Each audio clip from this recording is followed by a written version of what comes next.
গাজায় যুদ্ধ শেষ করার লক্ষ্যে মার্কিন পরিকল্পনায় জিম্মিদের মুক্তি ও অন্যান্য কিছু শর্তে হামাসের আংশিক সম্মত হওয়ার সিদ্ধান্তকে ইতিবাচক হিসেবে দেখছেন প্রেসিডেন্ট ডোনাল্ড ট্রাম্প। কিন্তু ইসরায়েলি প্রধানমন্ত্রী বেনিয়ামিন নেতানিয়াহু একেবারে ভিন্নমত পোষণ করেছেন। মার্কিন সংবাদমাধ্যম অ্যাক্সিসের প্রতিবেদন মতে হামাসের প্রতিক্রিয়া পাওয়ার পর ট্রাম্প নেতানিয়াহুকে ফোন করেন এবং বলেন যে এটি একটি ইতিবাচক পদক্ষেপ। কিন্তু জবাবে নেতানিয়াহু তাকে বলেন, এটা উদযাপনের কিছু নয়, এর কোনো অর্থ নেই।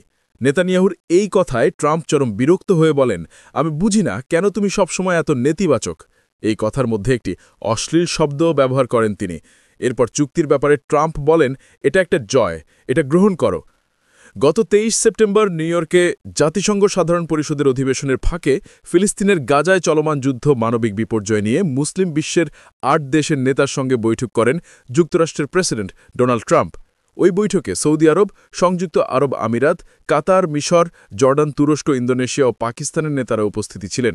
প্রায় এক সপ্তাহ পর গত সোমবার ২৯ সেপ্টেম্বর হোয়াইট হাউসে ইসরায়েলি প্রধানমন্ত্রী বেনিয়ামিন নেতানিয়াহুর সঙ্গে রুদ্ধদ্বার বৈঠক শেষে গাজা যুদ্ধ বন্ধের লক্ষ্যে এক যৌথ সংবাদ সম্মেলনে ২০ দফা শান্তির প্রস্তাব প্রকাশ করেন মার্কিন প্রেসিডেন্ট। গত শনিবার ট্রাম্পের প্রস্তাবের বিষয়ে প্রতিক্রিয়া জানায় স্বাধীনতাকামী সশস্ত্র সংগঠন হামাস। বলে, তারা সব ইসরায়েলি জিম্মিকে মুক্তি দিতে রাজি, তবে ২০ দফা চুক্তির অন্যান্য বিষয় নিয়ে আলোচনা করতে চায় তারা। এরপর সামাজিক মাধ্যম ট্রুথ সোশ্যালে দেয়া এক পোস্টে ট্রাম্প জানান, উপত্যকাটি থেকে প্রথম ধাপে সেনা প্রত্যাহারে রাজি হয়েছে ইসরায়েল।